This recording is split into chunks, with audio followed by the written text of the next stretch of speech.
abra su Biblia en el libro de Job, capítulo 22, verso 28. El libro de Job, capítulo 22, verso 28, y dice allí una expresión bien interesante. Estaba hablando uno de los, entre comillas, amigos de Job, que había ido a consolarle.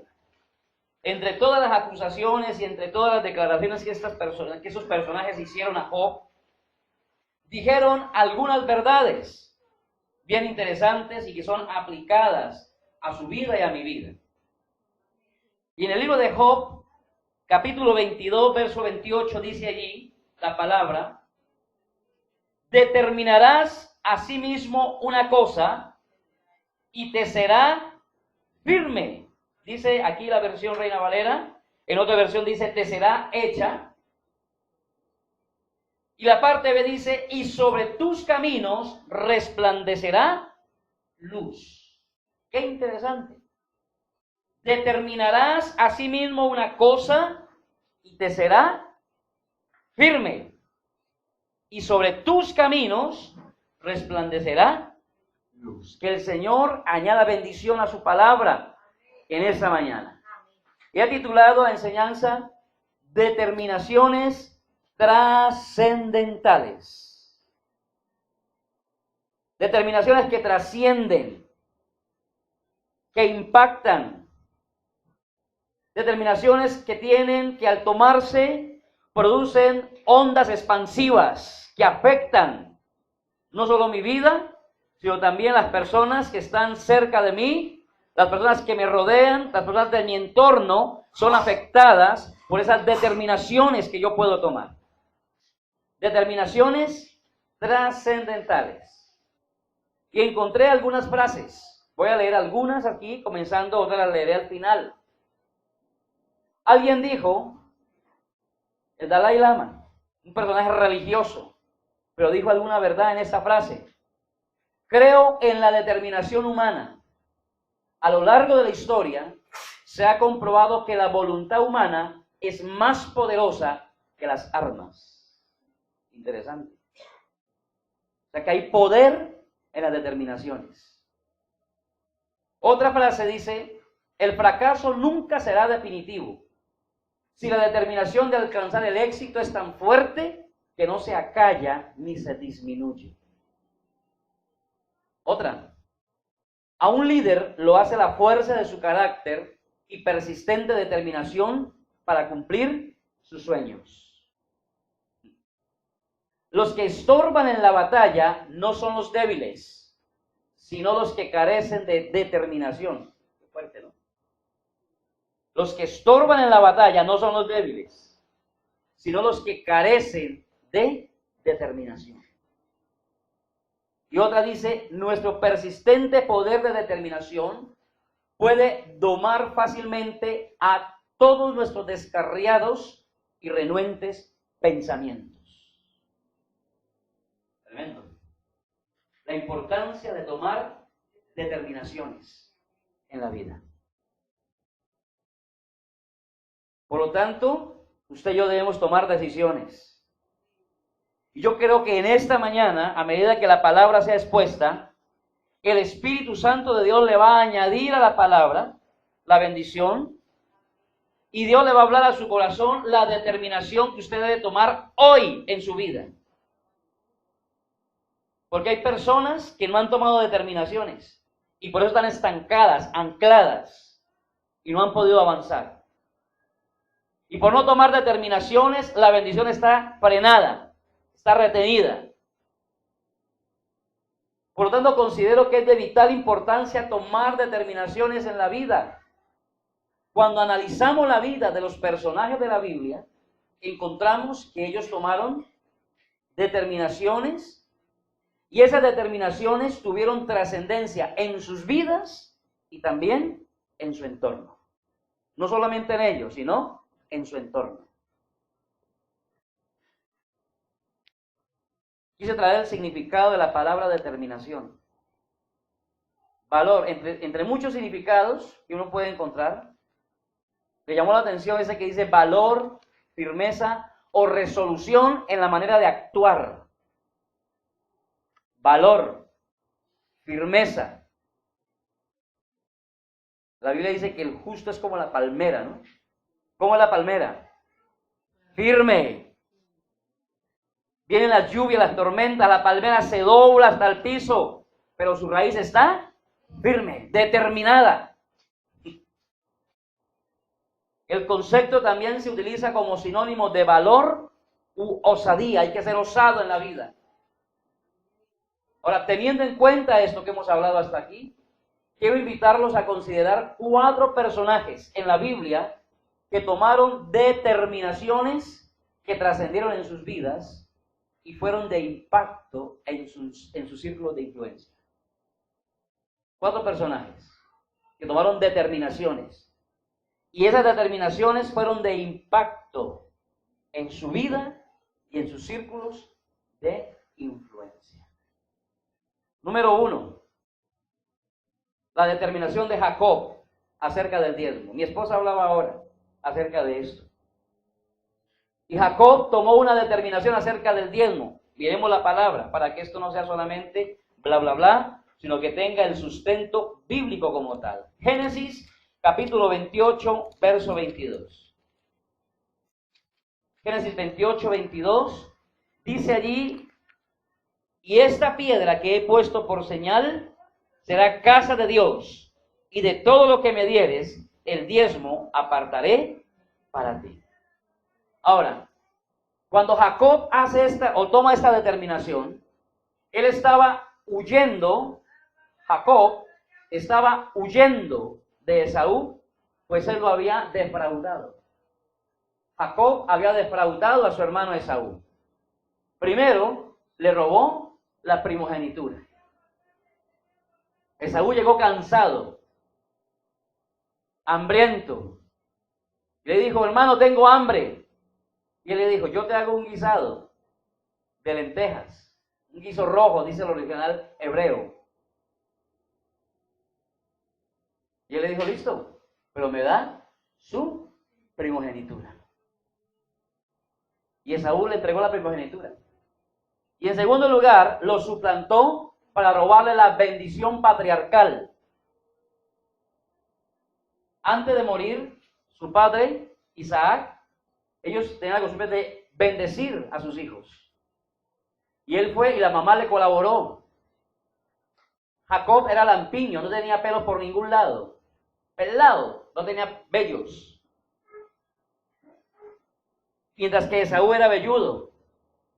Y entonces ya Isaac era ciego, no veía. Entonces él fue y se colocó una piel de un animal para parecer velludo. Y se acercó. Y el papá le dijo: ¿eres tú, Esaú? Y él le dijo: sí, soy yo. Y el papá le dijo: pues tienes vello, aunque tu voz es la voz de Jacob. Pero lo bendijo de todas maneras. Y de esa manera le robó la bendición. Entonces lo había defraudado, le robó la primogenitura, lo suplantó para robarle la bendición. Entonces, cuando leemos todo el pasaje del capítulo 28, encontramos que Jacob no tenía nada, o tenía poco, o tenía nada en ese momento para dar. Sin embargo, él tomó una resolución, tomó una decisión, una determinación firme. Cuando usted lee allí, verso 20 dice: e hizo voto Jacob diciendo: si fuera Dios conmigo y me guardara en este viaje en que voy, y me diere pan para comer y vestido para vestir, y si volviera en paz a casa de mi padre, Jehová será mi Dios. Y viene también la parte del tiempo. No tenía nada en ese momento. No tenía nada. Estaba como la canción vallenata aquella del mundo: pelao, pelao, el bolsillo pelao. Yo creo que Jacob iba con una mochilita, hoy en día podríamos decir con una bolsita de aseo, con los 3 trapitos que había sacado y huyendo porque Esaú lo iba a matar. Lo estaba persiguiendo para quitarle la vida. Hizo este voto a Dios. Y podríamos sentar a hablar mucho acerca del diezmo en esta hora, pero lo que yo quiero es hacer el énfasis en la importancia de las determinaciones y cómo esto puede afectar. Ahora, consideremos un poquito el significado de la palabra diezmo. La palabra diezmo en el hebreo viene de la expresión ma'esar, que significa desde 10 o a partir de 10. Desde 10 o a partir de 10. En el griego, la palabra apodedoca, que significa lo mismo. Pero llama la atención algo cuando uno va a la etimología de esta palabra y encuentra que la raíz diezmo en hebreo proviene de otras dos palabras, que es maas y zar, azar. Y estas dos palabras significan hacerse rico, enriquecerse. Qué interesante. O sea que cuando Dios habla del diezmo, o cuando la Biblia me habla del diezmo, me está hablando de una de las formas que la palabra nos enseña para que haya ¿qué? Bendición, para que haya riqueza. El diezmo no empobrece, el diezmo enriquece. El diezmo enriquece. Ahora, dar menos del 10% es un tipo de estafa para con Dios. Debemos recordar que a Dios nadie lo engaña. Ahora, quiero ser claro en esto. Hay gente que diezma, creyendo que porque diezma se va para el cielo. El diezmo no salva ni condena. El diezmo me bendice mientras estoy como peregrino y extranjero en esa tierra. Porque recordemos que al cielo no se entra por obras. Eso es muy importante. Pero sí determina mi bendición. Porque Dios dice allá en Malaquías: abriré las ventanas de los cielos y derramaré bendición hasta que sobre y abunde. Pero también dice Dios que si yo traigo mis diezmos, dice que Él reprenderá por nosotros al devorador. Gloria a Dios. O sea que el diezmo me garantiza cobertura de Dios en mis finanzas, en mi economía. Yo me gozo cuando llego a algunos lugares y veo cómo Dios está prosperando a las personas. Cómo Dios prospera, cómo Dios bendice de una manera especial. Y han comenzado con poquito y Dios los lleva de gloria en gloria. Aleluya. De bendición en bendición. ¿Cuándo dicen amén? Entonces, aspectos varios acerca del diezmo. Vamos a la otra diapositiva. La primera mención aparece con Abraham. Ahora, permítame decirle algo. Dios no le dijo a Abraham que le diera diezmo.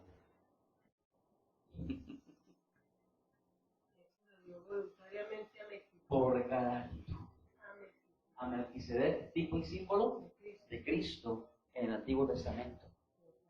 ¡Ah, qué bendición! Pero es bonito, más en algún momento cuando hablemos de los nombres de Dios, cuando Él dice El Elión, el Dios Altísimo, eso es tremendo significado, porque cuando Melquisedec bendice a Abraham, lo bendice en el nombre del Dios Altísimo. De El Elión, en la revelación progresiva del nombre de Dios. Pero aparece allí con Abraham en Génesis 14:20. Jacob la continuó.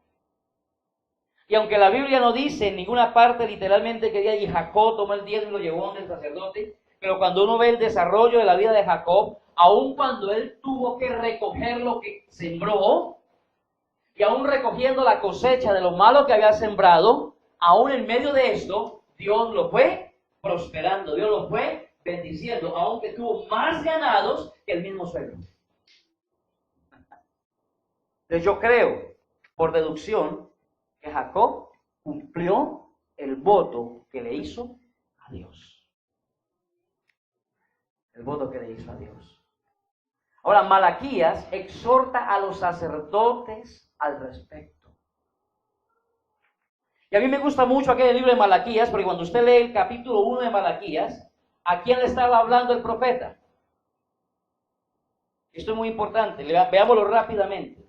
Esto nos ayuda para poder entender algunas cosas acerca de los conflictos que hay hoy en día acerca de este tema. Capítulo 1, verso 1 dice: profecía de la palabra de Jehová, ¿contra quién? ¿A quién estaba hablando en el momento específicamente de este tema? A Israel. Y la Biblia te dice que al pueblo de Israel en ese momento, ellos como vivían bajo la ley, y al que no cumplía al menos un precepto de la ley lo declaraba como maldito. Maldito soy con maldición. Pero ahora en el pacto de la gracia, Cristo nos redimió de la maldición de la ley. Entonces, pastor, ¿qué está diciendo? Si yo no diezmo, entonces no hay maldición. Ojo, en Cristo hemos sido redimidos. Pero recuerde que el diezmo determina un principio de ¿qué? De bendición, de cobertura. Decía que, no, entonces yo no diezmo. ¿Quién pierde? Dios sigue siendo Dios. Y yo soy el que necesito su cobertura. Yo soy el que necesito su bendición. Yo soy el que necesito ser prosperado. ¿Cuántos dicen amén? Aleluya. Qué interesante es esto. ¿Sabe por qué? ¿Sabe por qué se llena de soberbia? Porque se cree dueño de todo. Y recordemos que parte del principio, cuando yo aprendo a diezmar, estoy aprendiendo a tener temor de Dios en mi corazón y reconocer de que lo que yo tengo no es mío, sino que es de Él. Lo que yo tengo hoy, esa casa, ese carro, esos bienes, lo que yo poseo, es mientras estoy en esta vida, que Él me los da para que los administre y los disfrute. Porque el día que yo parta de esta tierra no me llevo nada. Y si tengo hijos, lo más tremendo es, y lo más seguro es que ellos se van a pelear por esa herencia. ¿Cierto? Eso es lo que, pero yo no me llevo nada. Si a mucho me llevo un trajecito bonito que mi esposa, si todavía me ama un poquito, le compro para un trajecito bonito para que me vaya para el lugar. Y un cajoncito más o menos. De resto, todo se queda ¿dónde? Aquí. Esa es la realidad. Entonces, ¿qué pasa? El diezmo es un principio que Dios lo dejó para bendición mía y que yo, en el diezmo yo estoy reconociendo que Él es el dueño. No. Y siendo el dueño de todo, me dice, mire, entrégueme lo mínimo, a partir de 10, desde 10, la 10ª parte, déjenmela. Y no es para mí tampoco, porque dice Dios, al final, yo soy el dueño del oro y de la plata. Al final, mía es la tierra y su plenitud, el mundo y todo lo que en él habita. Entonces, ¿para quién es eso, pastor? El reino de Dios aquí en la tierra necesita los recursos para seguir estableciéndose y extendiéndose en el nombre del Señor Jesús. Amén. Gloria a Dios. Ahora, Jesús elogió el diezmo. En Mateo capítulo 23, verso 23, Jesús dijo, ¡ay de vosotros, escribas y fariseos hipócritas! Porque diezmáis la menta, el eneldo y el comino, pero olvidáis lo más importante de la ley, que era la justicia, la misericordia y la fe. Esto era necesario hacer. Jesús nunca dijo que no diezmara. Esto era necesario hacer sin dejar de hacer lo otro. Esto era necesario hacer sin dejar de hacer lo otro. Aleluya. Ahora, se aplica, viene la pregunta, porque estamos hablando de una determinación que tomó Jacob y que yo creo que usted y yo estamos llamados a hacerla. Óigame, ¿se aplica el diezmo a los cristianos?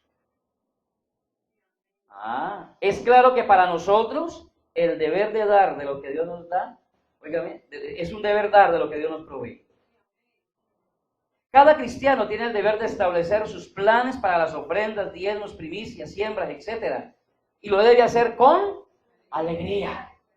El Nuevo Testamento dice no con tristeza ni por necesidad. La versión lenguaje actual dice no de mala gana ni con tacañería. Dice, uy, qué versión tan tremenda.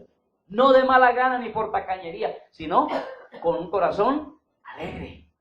¡Oh, qué bendición tan! Mire, la mayor alegría suya y mía, ¿cuál es? Que un día Él me alcanzó con su gracia. Que un día Él me alcanzó con su amor. Y hoy en día puedo decir, salvo soy del pecado y de la muerte. Alabado sea el nombre de Jesús, aleluya. Porque Él me alcanzó. Entonces doy con alegría, porque Él me amó. Y me dio lo que yo no merecía. Yo no merecía la salvación. Yo no merecía el cielo. Yo no merecía la vida eterna. Pero Él me amó, bendito sea Dios. Y teniendo a Jesús en mi corazón, hoy yo puedo tener la certeza y la convicción de que si muriera en este momento, mi alma iría con el Señor eternamente y para siempre. Alabado sea el nombre de Jesús. Aleluya. Esa es la alegría. Simplemente por eso. Así no me dé nada más. Así no me dé casa, carro y beca, no importa. Tengo lo más importante. Tengo la perla de gran valor. Y es a Cristo en mi corazón, la salvación, la seguridad. Cuando dan gloria a Dios en esta mañana. Aleluya. En la iglesia primitiva daban más del 10%, lo que dice que ellos fueron en esa llenura del Espíritu Santo, fueron movidos a vender todas sus posesiones y la traían los bienes a los pies de los apóstoles para que ellos las distribuyeran en la obra. Daban más del 10%. Lo daban todo. Lo daban todo. Entonces, al leer la palabra de Dios, llegamos a la conclusión de que el diezmo es lo mínimo que un cristiano da para la obra del Señor. Es lo mínimo. Pastor, pero es que mi diezmo es muy cuantioso. Usted no se alcanza a imaginar lo que yo gano. Así su diezmo sean 100 millones, según el origen de la palabra, a partir de 10. El origen.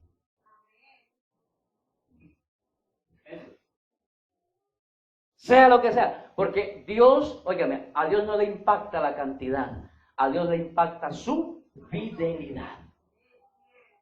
Por eso cuando Jesús estaba en el templo y vio que los ricos llegaban así. Yo me imagino que los ricos llegaban. Es que dicen los estudiosos que los fariseos eran espalda ancha. Porque llevaban atrás una cosa, un pendón que decía: yo diezmo, yo oro, yo ayuno. Y era el yoyo para arriba y el yoyo para abajo. Entonces llegaban los fariseos allá al templo. Y levantaban así y mostraban. Como tomar el de 100,000 pesos hoy. Para que todo el mundo lo vea. Y así mismo Jesús vio que llegó una mujer viuda, humilde y sencilla, con 2 moneditas de cobre, que era la moneda de menor valor y cuantía de la época. Y las colocó en la ofrenda. Y Jesús le dice: mire, esa mujer, viuda y pobre, dio más que todos ellos. ¡Oh, qué impactante! Los ricos daban cantidades enormes, pero aunque daban cantidades enormes, ellos daban de lo que les... Óigame, ni siquiera daban lo que les sobraba, daban de lo que les sobraba. Pero esta mujer, dijo Jesús, dio todo lo que tenía, dio todo el sustento que tenía. Tremendo. A Dios no le impactan las cantidades, a Él le impacta la fidelidad.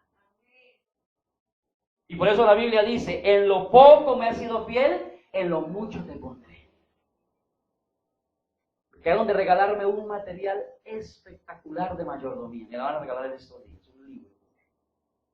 Y comienza diciendo que si no somos honestos, un texto en las riquezas materiales, ¿cómo nos entregará la riqueza espiritual? O sea, mi mayordomía afecta mi relación con Dios. Cuando un cristiano no es fiel en su mayordomía, cuando un cristiano roba en su diezmo, cuando un cristiano roba, óigame bien, roba en su ofrenda, cuando no es fiel en su mayordomía, en lo que compete a la mayordomía. ¿Qué es mayordomía? Dinero en el reino. Eso afecta. Es una evidencia de que su relación con Dios no es la mejor. Impresionante. Sigamos por acá. Siguiente. Entonces, el dar para la obra, en este caso particular el diezmo, es un deber de todos, de ricos y de pobres. De los recién casados, el recién casado dice: no, es que yo apenas estoy arrancando y que voy a estar dando yo. En lo poco me ha sido fiel. Allí Allí es donde se prueba la fidelidad. El que no es capaz de dar de 10,000, 1,000, jamás será capaz de dar de 100 millones, 10 millones.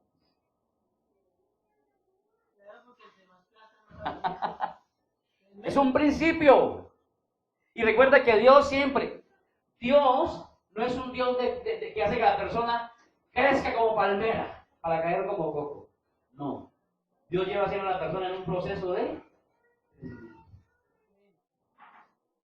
Eso, mire, uno lo mira en la Biblia, con los hombres de la Biblia. ¿Cuánto tiempo estuvo Samuel al lado de Elí para llegar a ser el juez, sacerdote y profeta de Israel? Desde los 3 años hasta la edad adulta. ¿Cuánto tiempo pasó José para llegar al cumplimiento del sueño? Siempre hay un proceso para todo en Dios. Dios no es un Dios mágico. Dios es un Dios de procesos. ¿Cuántos dicen amén? También a los matrimonios maduros que ya tienen solidez económica. Los nuevos convertidos deben aprender a dar, al ir creciendo y madurando en la fe. Se debe aprender. Y dando una aplicación, el cristiano no pregunta cuánto le voy a dar al Señor, sino cuánto de lo que Dios me ha dado, con cuánto de lo que Dios me ha dado, me voy a quedar.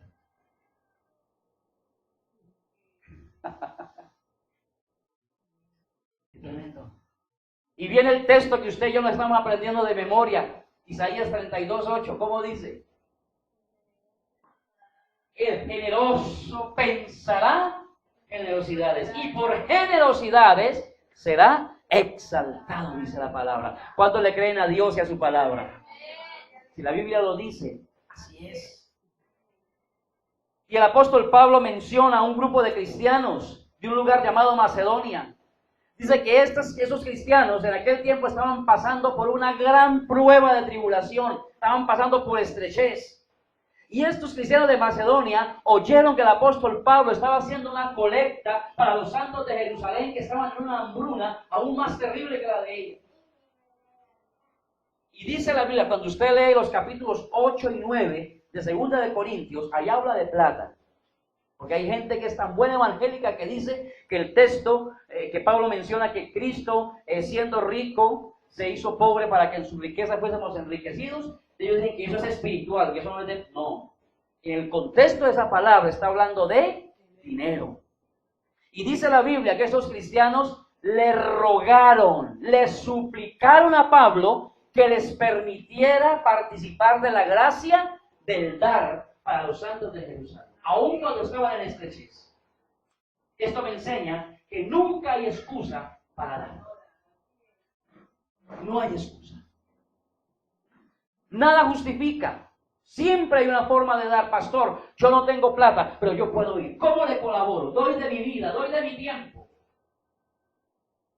Siempre tendremos algo para dar. Cuando dicen gloria a Dios. Y esta gente dice que dieron conforme a sus fuerzas y aún más allá de sus fuerzas. Y dice que se entregaron primeramente al Señor, dice Pablo, y luego a nosotros. O sea, se dieron completamente. Enviaron ofrenda y se dieron como personas. ¿Sabía usted, mis queridos hermanos, que una de las evidencias de una conversión genuina de una persona es cuando su bolsillo no se duele para dar, es cuando en su vida no se duele para hacer la obra del Señor? Pero una persona que anda con respingos, con excusas, con que sí, con que no, que es cuadrado, que es redondo, hermano, algo está pasando en esa conversión. Porque Cristo lo dio todo. Y usted y yo estamos invitados a darlo todo por Él. ¿Cuántos dicen amén? Aleluya. Ay, Dios mío. No hablemos de ese Señor ahora porque ahí sí que nos vamos a enterar. Óigame. Entonces la determinación sobre el diezmo. ¿Quiere usted unas finanzas bendecidas? Tome determinaciones en su mayordomía. Si usted hasta el día de hoy no ha sido fiel en su diezmo, si todavía como que la mano le queda como enyesada para poder dar, rompe ese yeso del diablo en el nombre de Jesús, hermano. Rompa ese yeso. Sea libre en Cristo Jesús, mi hermano. Y créale a Dios y a su palabra. Y usted va a ver cómo pasan cosas tremendas. Si yo abriera un espacio ahora para testimonios, más de uno diría, pastor, eso es verdad. En mi vida ha pasado esto, en mi vida ha pasado lo otro, en mi vida esto. Mire, nosotros somos un testimonio. 15 años en esta ciudad y todos los 15 años ha sido bajo la gracia y la bendición de Dios. Dios haciendo milagros impresionantes.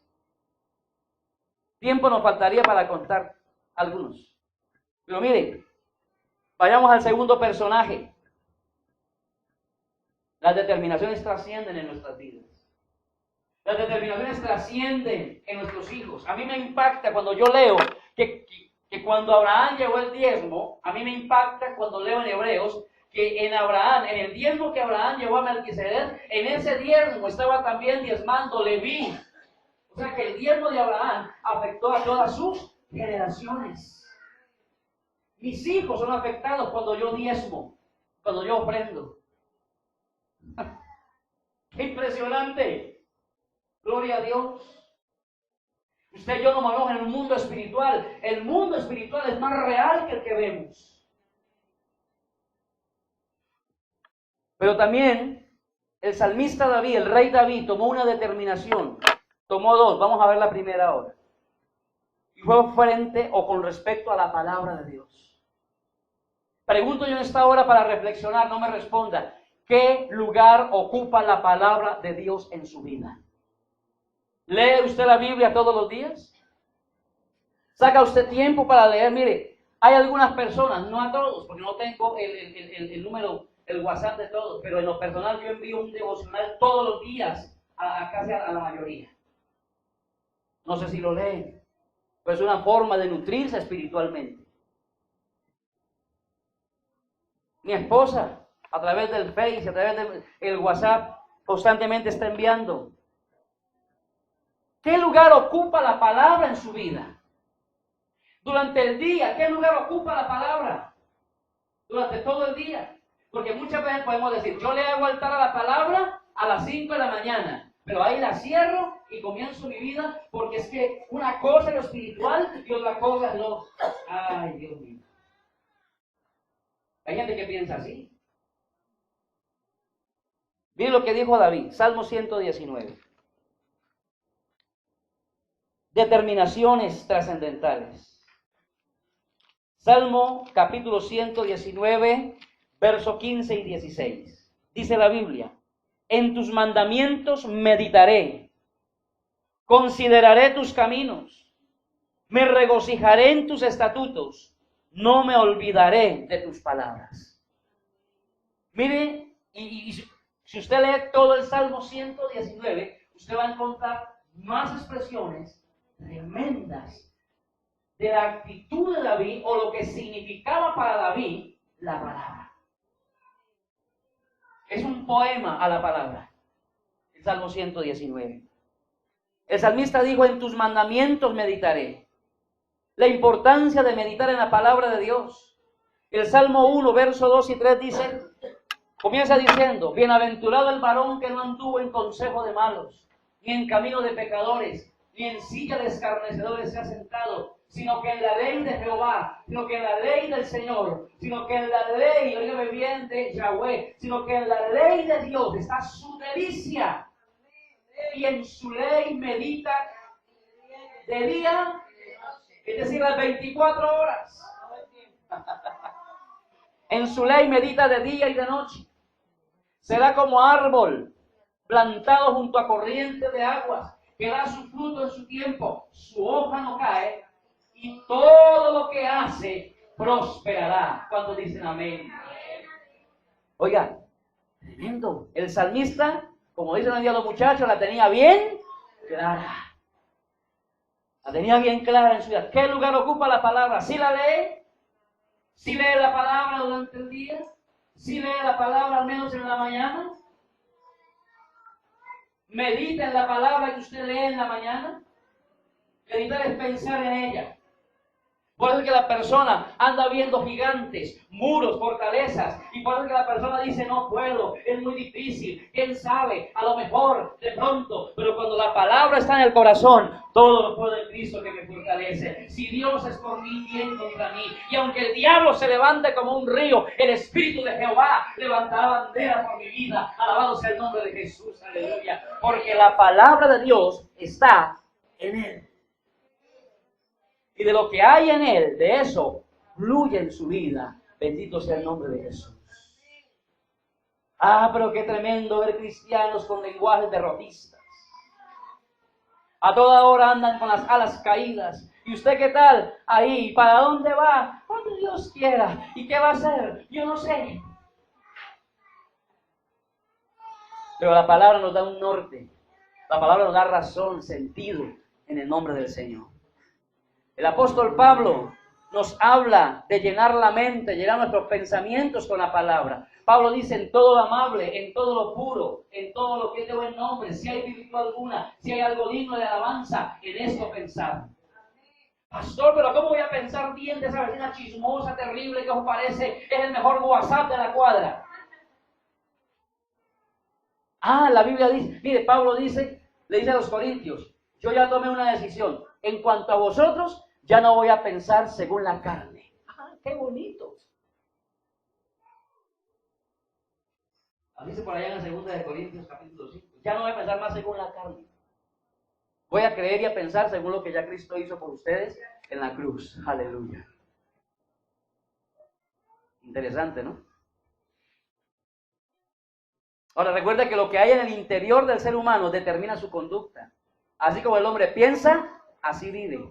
Y de la abundancia del corazón habla la boca. Cuando una persona es chismosa, es porque chisme hay en su corazón. Cuando una persona todavía le salen aquellas palabras Hewlett Packard todavía en su vocabulario, es porque eso es lo que hay en su corazón. Pero el salmista dijo, yo voy a meditar en tus mandamientos. Voy a pensar todo el tiempo en tu palabra. Me voy a llenar de tu palabra. En otra parte del salmista dice, en mi corazón he guardado tus dichos para no pecar contra ti. Por lo tanto, debemos de pensar continuamente en la palabra de Dios. Rápidamente leo unos 3 o 4 beneficios. Si usted quiere esta enseñanza, tráigame la memoria, la USB, yo se la entrego. Eso no tiene derechos de autor. Esto va a ir por la red, a través del audio. Beneficios de meditar en la palabra de Dios. Cuando medita, óigame bien, cuando una persona medita en la palabra de Dios, renueva la mente y cambia los pensamientos, estableciendo un patrón de cambio diario en mi vida y conducta. Porque la palabra me libera. La palabra me liberta, la palabra, óigame bien, me renueva. La palabra me lava, me limpia, me transforma todos los días. ¿Cuántos dicen amén? Cuando usted, pues, hay gente muy querida, muy preciosa, que ora bastante, pero si no lee la Biblia, nunca va a cambiar. Porque lo que cambia la vida es la palabra. Cuando medito y memorizo, imito el ejemplo del Señor Jesucristo. ¿Cómo venció Jesucristo al diablo cuando lo tentó? Escrito está, escrito está, escrito está. Porque él estaba lleno de la palabra. Dice que él iba a la sinagoga y le daban el pergamino para que leyera. Cuando tenía 12 añitos, se le escapó a la mamá y al papá no hacer por ahí fechorías de su época, sino que se fue para el templo y estaba ¿con quiénes? Con los doctores de la ley. Y el papá y la mamá le dijeron, hijo, estamos angustiados, ¿cómo se le ocurre soltarse entre estos más de 40,000 peregrinos que iban allá cada año? ¿Cómo se le va a ocurrir? No se preocupe, en los negocios de mi padre me es necesario estar, gloria a Dios. Esta mañana hablábamos algo en la clase de líderes, ¿no? Que hoy en día la psicología ha permeado la iglesia. La psicología le dice al papá y a la mamá, no, usted tiene que ser amigo de su hijo también. Eso lo dice la psicología. La Biblia en ninguna parte dice que el papá y la mamá tienen que ser amigos de sus hijos. Porque el papá y la mamá son autoridad para sus hijos. Que deben ofrecerle confianza para que ellos vengan y hablen. Sí, claro. Pero siempre el hijo debe ver en el papá y la mamá esa autoridad. El papá y la mamá. Porque ustedes dirán con el cuento, no es que es mi amigo. No, mami, por ser amigo tiene que ser claro de todo. No, señor. Es el papá y la mamá. Eso es lo que la Biblia dice. El resto es psicología humanista. Ciencias humanistas que han permeado la iglesia. Sigamos por acá. Cuando medito, estoy equipando mi mente y corazón para las situaciones diarias. Es decir, Siempre la palabra me va a equipar y me va a capacitar para enfrentar las diferentes situaciones. Y recuerda que Cristo es la palabra. Y si Cristo está en mí, si la palabra está en mí, Cristo es sabiduría para todas las cosas. ¿Cuántos dicen amén? Y tenemos la capacidad para enfrentar las diferentes situaciones de la vida diaria. Gloria a Dios. Cuando medito, permito que la palabra se escriba en mi corazón y puedo responder obedientemente al Señor. ¿Por qué hay tanto cristiano desobediente? Porque no tiene palabra en su vida. Ay, ay, ay. Asisten cada 8 días a la iglesia, cada mes a la iglesia, cada vez que de pronto, ojo, esta mañana aprendimos que una cosa es creer y otra cosa es seguir. Muchos creen, pero no siguen. Y el discípulo es aquel que cree, pero también sigue. Ay, ay, ay. Muchos creen, pero no todos siguen. En la versión, Nueva Traducción Viviente dice que hay que dejar, que hay que rechazar, que hay que dejar ese estilo de vida egoísta para poder seguir a Jesús. Que Dios nos ayude cada día.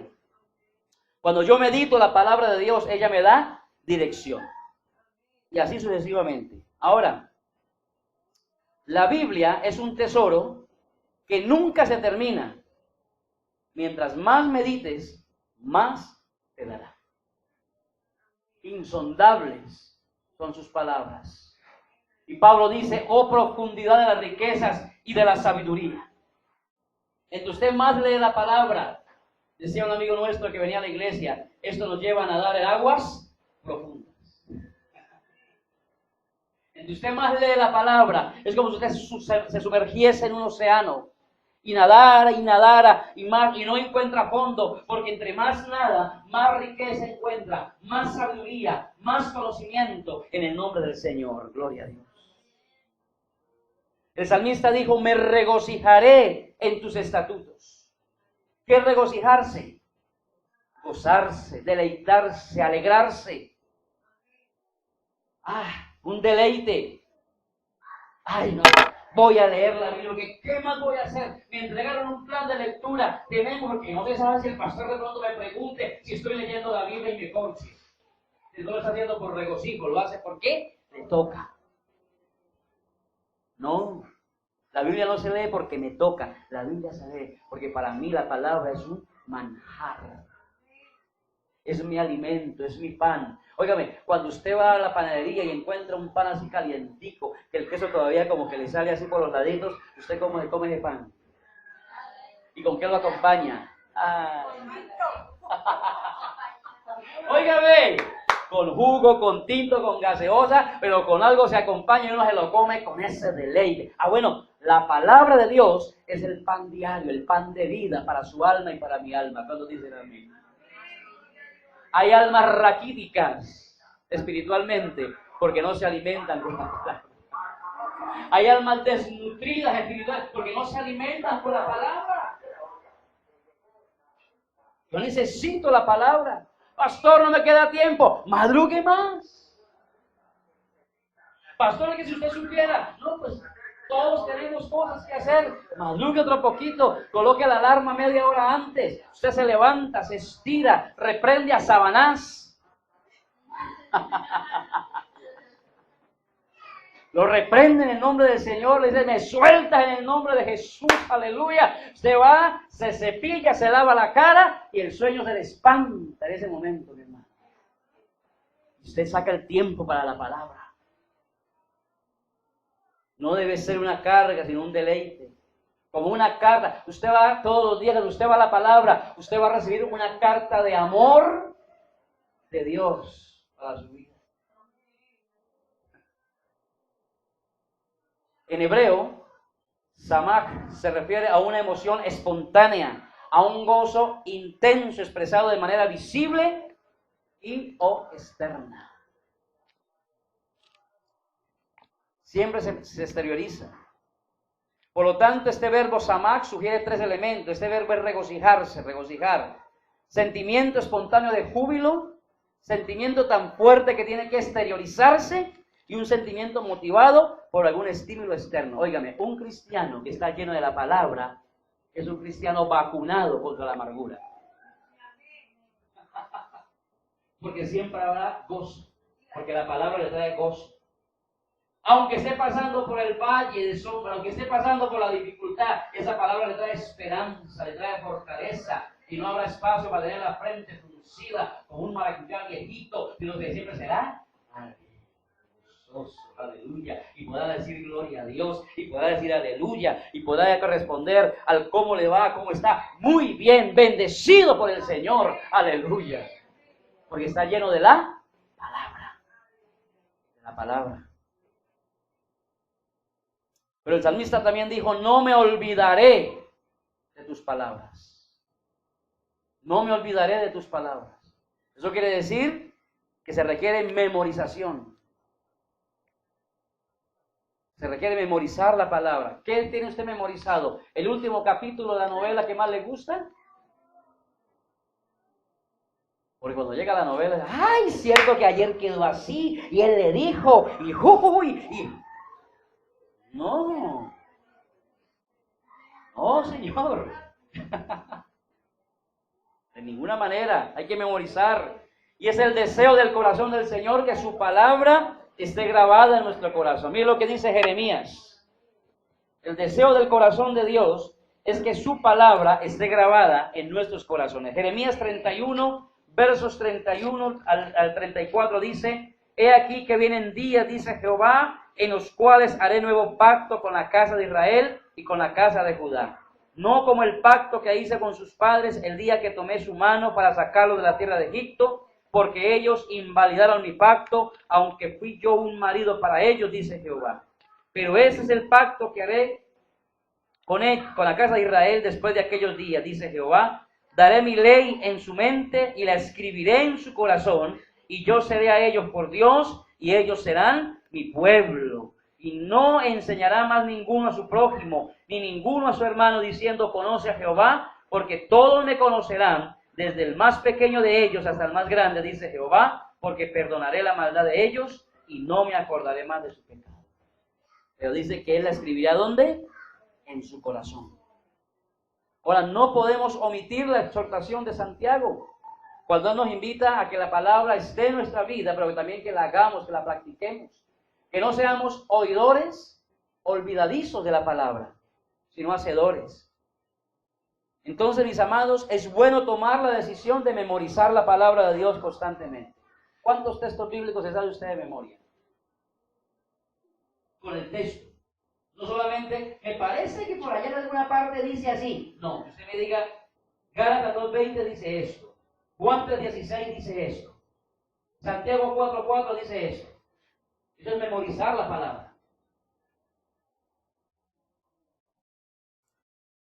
Y bueno es tomar la resolución, la determinación de leer toda la Biblia durante el año. ¿Cómo leo la Biblia durante el año completica de pasta a pasta? 4 capítulos diarios. O 3 capítulos diarios y 4 capítulos los domingos. Y se lee de pasta a pasta. Número 3. Daniel y sus 3 amigos tomaron la determinación respecto de llevar una vida limpia, una vida santa. Dice la Biblia en Daniel 1:8 que Daniel propuso en su corazón, Daniel determinó en su corazón no contaminarse con la comida del rey. Él determinó. Y ya había una orden de darles de los manjares del rey. Y sabemos por la historia que todas esas comidas que ellos hacían estaban totalmente consagradas a los 100,000 demonios que habían de los ídolos que ellos manejaban en ese entonces. En el panteón de los dioses eran ofrecidas. Ahora es interesante ver algo. El testimonio de un adolescente. Daniel tenía aproximadamente 15 años en ese momento. Un joven de 15 años. Y hoy en día, ¿qué días a mí me provocaba coger una vara en forma de tabla, para agarrar a tablazos a un cristiano supuestamente maduro? Defendiendo a sus hijos que andan en malas conductas. No, es que ellos son muchachos jóvenes. Y usted sabe que es que el joven, yo no sé. Y es que usted sabe, pastor, que es que el joven. y defendiendo la fornicación, defendiendo los actos ilícitos, defendiendo aquellas cosas. Pero yo encuentro aquí a un muchacho, óigame bien, de 15 años, en un imperio pagano, donde había todo tipo de vejámenes sexuales, donde había todo tipo de comportamientos hostiles, terribles, que eran en contra de los valores judíos de aquel entonces, de la religión hebrea del momento. Y veo a un muchacho de 15 años con 3 amigos igual que él, tomando una determinación de no comer de la comida que el rey le ofrecía en ese momento. Gloria a Dios. Se puede ser joven, santo, en el nombre de Jesús. Nuestros jóvenes sí se pueden guardar. Nuestros hijos sí se pueden guardar. Sí se pueden guardar. Mire, usted encuentra en la vida de Daniel un hombre de determinaciones. Un joven y después ya un adulto con determinaciones. Y determinó. Y dice la Biblia que cuando ellos lo hicieron de esa manera, su semblante era hermoso y eran 10 veces más fuertes que los otros que se habían comido de lo que el rey les daba. Y que el semblante de ellos era similar, dice el texto, al de los dioses. Porque ellos hablaban en ese lenguaje ahí, porque estaban en el imperio de los caldeos, de los babilónicos. Cuando una persona toma la decisión de vivir para la gloria de Dios, Dios le bendice, Dios le guarda, Dios le cuida, Dios le respalda. ¿Cuántos lo creen? El país había sido conquistado por un poder extranjero. Habían sido seleccionados para estudiar en el palacio. Pero él determinó en su corazón ser diferente. Mis amados, es tan fácil seguir la corriente de este mundo. Es muy fácil seguir la corriente de este mundo. Facilísimo. Usted coge, mire, un muchacho hoy en día se sienta con sus semejantes allí en el colegio y si no está definido en su carácter cristiano, fácilmente entra en el jueguito de los chistes de doble sentido. Fácilmente entra en el jueguito del vocabulario soez que se maneja hoy en día en los colegios. Facilito. Pero ¿sabe qué es lo más tremendo? Que muchas veces el papá y la mamá juran y muerden trapo y pelean si es posible. Y dicen, no, es que mi hijo es un santito. Es un santito en su casa donde usted lo ve. Pero allá afuera, qué cosa tan impresionante. Porque no hay integralidad en la vida del muchacho.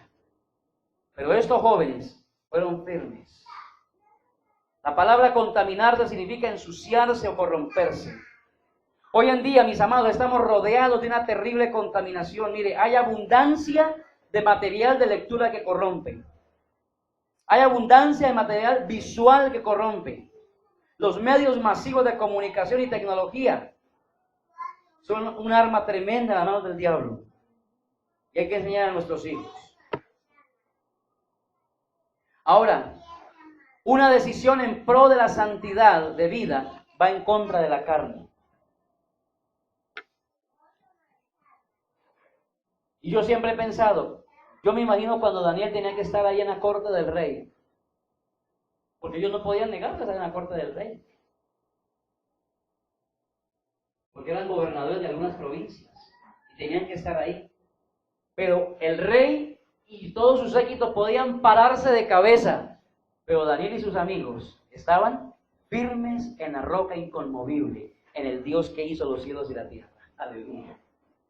Mire, el lugar donde usted se encuentra, donde usted trabaja, el lugar donde usted se desempeña, mis queridos hermanos, allí puede hacer lo que quieran hacer, pero si usted tiene bien claro quién es en Cristo y para dónde va, usted no se compromete. Usted se mantiene firme en el nombre del Señor. Amén. Como dice la pastora, que se junte al infinito, que se quede al infinito sin estrellas. Pero el que ha determinado vivir para Dios se mantiene firme. Amén. El que ha determinado vivir para Dios entiende que el amarla, el mundo y las cosas del mundo es adulterio espiritual y a Dios no le agrada. El que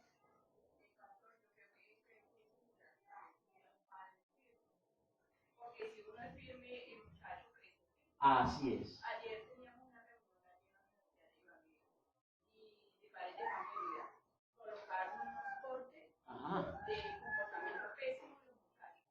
Y un poco de señoras, señores, soltaron la carcajada, o sea, felices, no, esa situación, celebrar que se puede ver, que aprueban los mismos padres, Amén.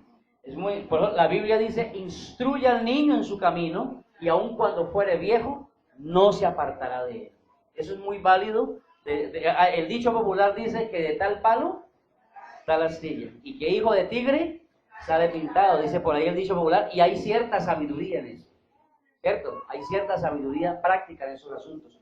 Lo cierto es que estos muchachos estaban muy bien educados en su fe. Estaban firmes. Y Dios los fortaleció, porque cuando se lee la historia y se va al contexto de cómo era que esta gente vivía, no fue fácil para ellos. No fue fácil. Pero con Dios todo es posible. Amén. Gloria a Dios. Entonces la decisión en pro de la santidad va en contra de la carne. La vida santa siempre paga buenos dividendos. La santidad paga buenos dividendos. Aunque se sufre persecución, rechazo, menosprecio por llevar una vida santa, tiene buenos dividendos. Cuando Daniel y sus 3 amigos, mire, usted lee la Biblia y usted encuentra que los 3 amigos de Daniel se negaron a postrarse cuando sonaran los instrumentos. Y dice la Biblia que los lanzaron al horno de fuego.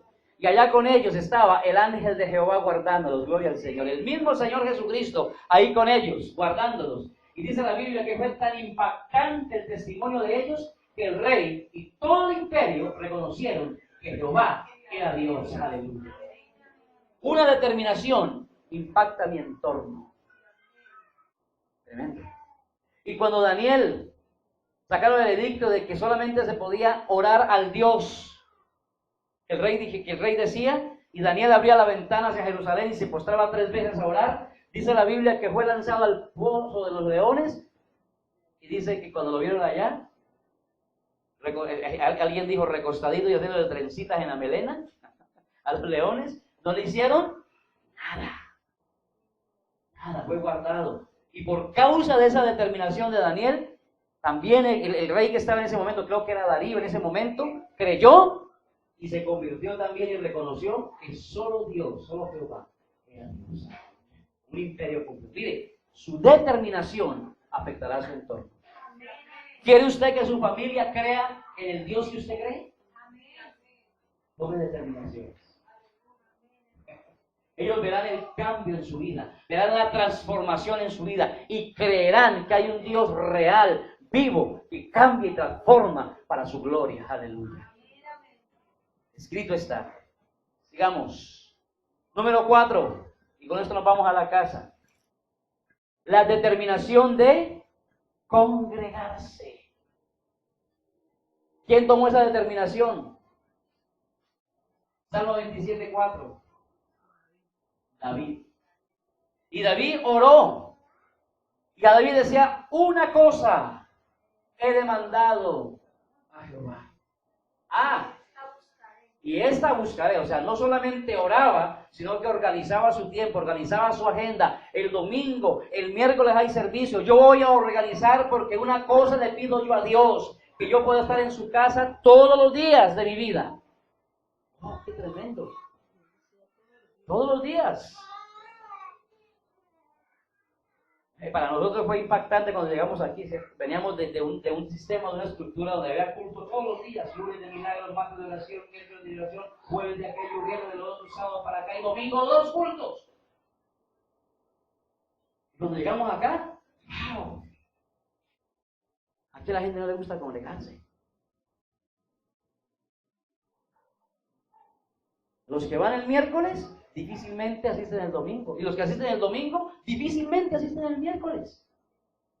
Pero para nosotros fue impactante.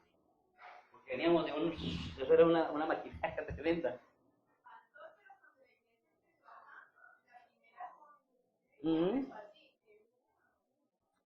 Pero se fue.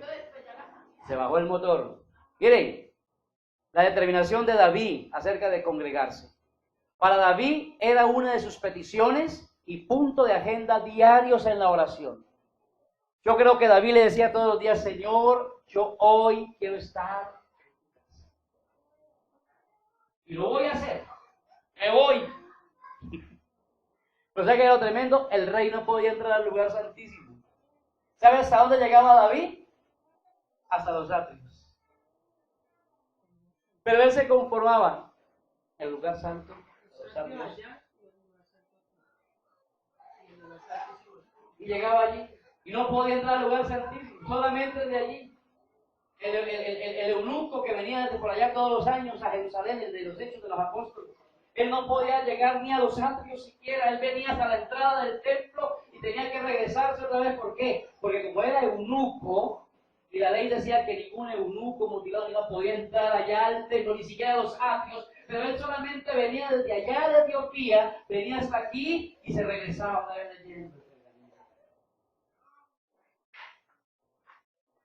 Y yo creo que todos los años él regresaba leyendo la porción de Isaías. Ciertamente él sufrió nuestras enfermedades. Pero ¿quién será ese? ¿A quién se referirá? Y año tras año él venía. Y David llegaba. Entonces para el creyente, óigame bien, el congregarse también debe ser un deleite. Salmo 84:1 así lo dice. Debe ser un deleite. Llegó el día del culto, me voy. El día domingo, qué bueno, en la iglesia están formando líderes. Yo ya no quiero seguir solamente sentado. Yo quiero servir al Rey, aleluya. Yo me voy temprano porque a las 8:30 empiezan la clase. Y a las 10:15 entramos al culto. Yo amo tu casa, Señor. Yo anhelo tu casa. Yo quiero estar allí porque en tu casa hay bendición. En tu casa hay respuesta para mi vida. En tu casa yo puedo crecer. Bendito sea Dios. Para el salmista David era un motivo de alegría. El salmista en los salmos dice: yo me alegré con los que me decían, a la casa del Señor iremos. Y era un mandamiento en el Nuevo Testamento, dice: no dejando de congregarnos como algunos tienen por costumbre. Y la iglesia primitiva lo practicó. Dice que todos los días por las casas y en el templo no cesaban de predicar y enseñar a Jesucristo. Ahora, ¿cuántos creen que el Señor habita en medio de la congregación de los santos y redimidos? Donde hay 2 o 3 reunidos en su nombre, ahí está el Señor, dice la palabra. ¿Cuántos creen que Él está aquí?